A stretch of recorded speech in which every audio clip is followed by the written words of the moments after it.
Ticket bitte. What? But there were no ticket barriers. It took me a while to realise that public transport in Germany was not, in fact, free. When I first moved here, I was pretty overwhelmed by the whole system.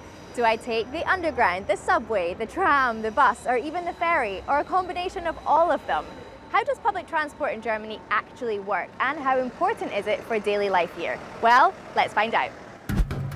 Germany is definitely more famous for its cars than its public transport. Mercedes, BMW or Porsche are all globally popular German car brands. But the number of people using public transport here is rapidly increasing, especially in cities. All right, let's jump in with a brief explanation about how the public transport system here actually works. We have a subway system, an underground system, and trams and buses that drive on the street. They differ in speed and rail network. The lack of ticket barriers here is confusing. It's a system of trust, but don't be a fool. Inspectors do occasionally walk around the trains to make sure that you've got a ticket, and it's a €60 fine if you don't, so not worth it. You can buy tickets through an app on your phone or in most stations around the city because there are ticket machines everywhere.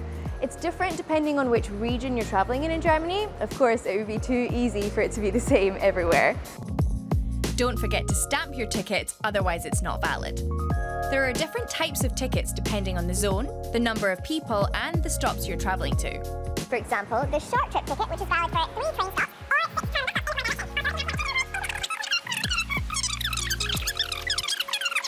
There's so many different options. Easy! Most people I know in Berlin don't have a car because it's so easy to travel by train, tram or bus.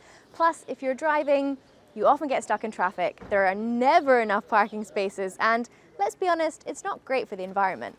It's no excuse to use public transportation in Berlin. You can use it everywhere, every time.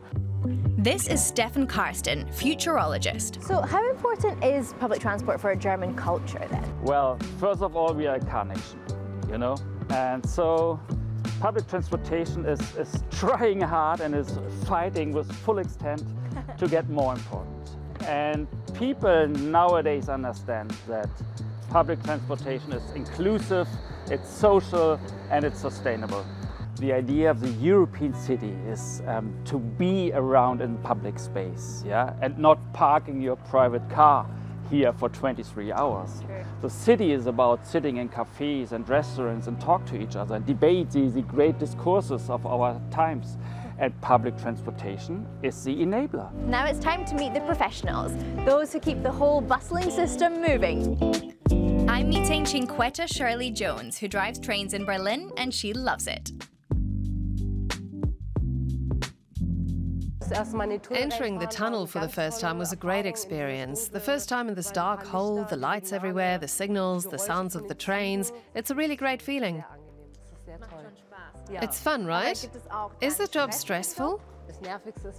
The most annoying thing is passengers holding doors open. When it says stand back, please, that's what it means, don't get on. We don't do it to annoy people when they come running up and the doors close, but we have a schedule to keep. And we drivers have to go to the bathroom at the terminus, and those are the minutes we're missing. There you have it, public transport in Germany. It certainly makes my life here in Berlin more convenient and more connected, and it's nice to see how it brings everyone else here together too.